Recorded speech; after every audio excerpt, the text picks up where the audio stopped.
Ever heard of Moldova? No? Don't worry, you're not alone. This small European country might be Europe's best kept secret. Let's take a quick tour of this fascinating nation that's much more than just a difficult to find spot on the map. We'll run you through the basics of the country, its political history, and the current challenges it faces.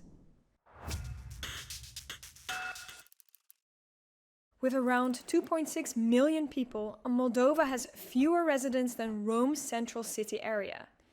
And at just 33,000 square kilometers, you could fit 7 Moldovas inside neighboring Romania. It is completely landlocked, but is only 50 kilometers from the Black Sea. The capital, Chisinau, is home to about 635,000 people and combines Soviet-era architecture with modern developments. They use the Moldovan lei as their currency. At the moment, about 19 lei equals €1. But don't worry about exchange rates during this tour. The official language is Romanian, which, unlike all the other languages in the region, is a Latin language. It is closer to the language of ancient Rome than Italian, so Romanian is a fitting name. But although Romanian is the official language, Russian is actually the most spoken language in the country. In certain regions, the majority of people only speak Russian, but it's not the only foreign language that people speak there. While walking Moldovan streets, you will probably hear some Ukrainian, Gagauz, or Bulgarian. And it's not just the language, it's the whole national identity. Ask a Moldovan about it and some might say they are Moldovans, while others will call themselves Romanian instead, and yet others will identify much more with their regional identity. In an attempt to counter this dividing effect, some schools have stopped or want to stop teaching Russian. Moldova sits at a fascinating and difficult political crossroads. Since their independence in 1991, Moldova has balanced between pro-Russian and pro-European politics, which also has led to parties that don't really differentiate themselves on their ideology, but mainly on whether they are pro-Russia or pro-EU. This division is easily visible in the country itself. Urban areas and younger voters tend to favor EU integration. Rural areas and older voters often lean toward closer ties with Russia. Those living abroad, the Moldovan diaspora, are generally very EU-leaning. And it's not just an internal Russian-EU limbo. Both external powers are trying to win the country to its side, both in their own style. The EU does so in a constructive way, offering expertise and large sums of money to develop the country further. And in real EU fashion, it does so without much PR or flair. As such, the efforts and benefits of the EU support are not directly visible to large parts of the population. Russia, on the other hand, does sort of the opposite. They don't really do anything that would help the country, but rather destabilizes it. At the same time, they do a lot of PR. Whether online or on traditional media, the pro-Russian channels do everything they can to show Russia as the good guy and the EU as evil. This effort plays on every level, from online troll armies bombarding pro-European politicians online and massive misinformation campaigns, to outright paying people to vote pro-Russian or go to certain demonstrations.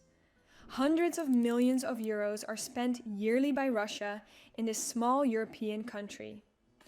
This political tug-of-war has defined modern Moldova, with each election potentially reshaping the country's direction. Moldova faces a serious demographic challenge. Its people are leaving. With Moldova being one of the poorest countries in Europe and constant actions from Russia to destabilize the country, it is not unthinkable that people want to leave. And it's not hard to do so. Many Moldovans also have a Romanian passport, and even without it, they can easily move to the EU.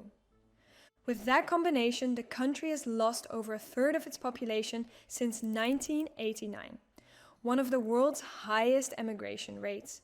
So, brain drain is hitting hard, from doctors to construction workers.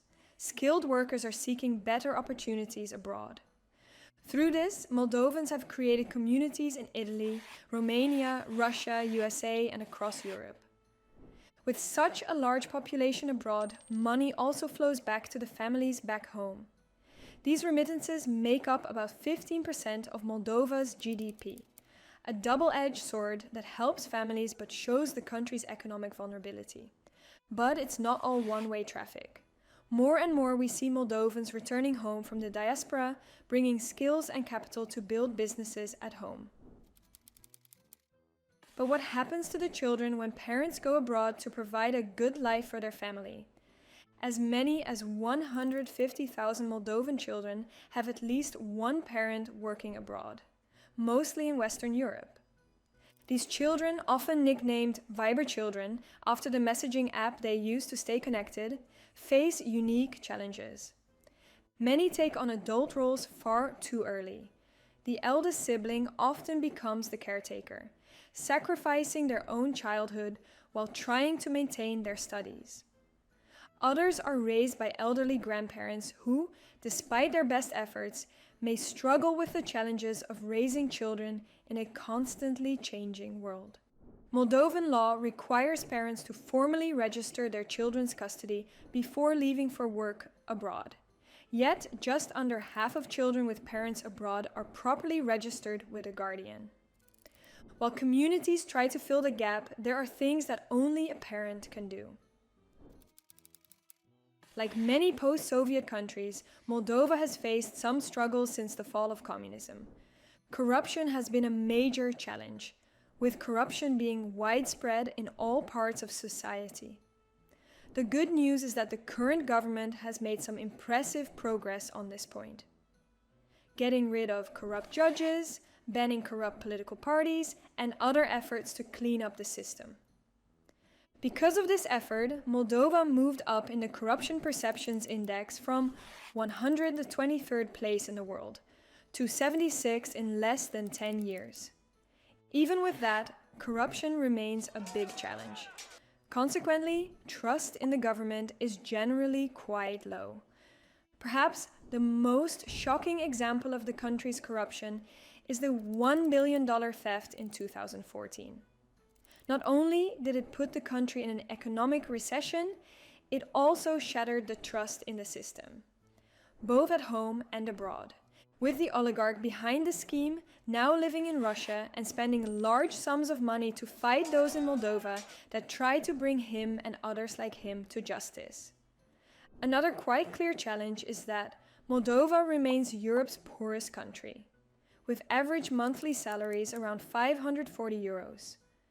The oldest part of the population suffers from this economic hardship the most. They lived most of their lives in communist times and as such tend to have little to no wealth to fall back on at an old age. With pensions being extremely low, it is no surprise that this group often looks back nostalgically at communist times when everyone had guaranteed jobs and housing. The economic hardship of the country feeds into the other challenges the country faces. Whether it is pushing people to emigrate as an economic necessity, increasing the brain drain, or making people, mostly those relying on pensions, more susceptible to bribes and corruption. As if these challenges are not enough, the country also has complications with its borders and internal control. Two parts of the country, Transnistria and Gagauzia, are semi-autonomous. Both are extremely poor, mostly Russian-speaking, and therefore under strong influence from the Russian government. Of the two, Transnistria is by far the most extreme one. It still has a sort of Soviet government and issues its own currency, fully pretending to be a separate state, although its currency is not recognized anywhere else in the world. And you can understand why when you see its plastic coins, reminiscent of drink coupons at festivals. There are even still Russian soldiers stationed there, against the wishes of the Moldovan government. This frozen conflict obviously is a big issue for Moldova's European integration. With all these challenges, it is no surprise that so many Moldovans seek opportunities abroad.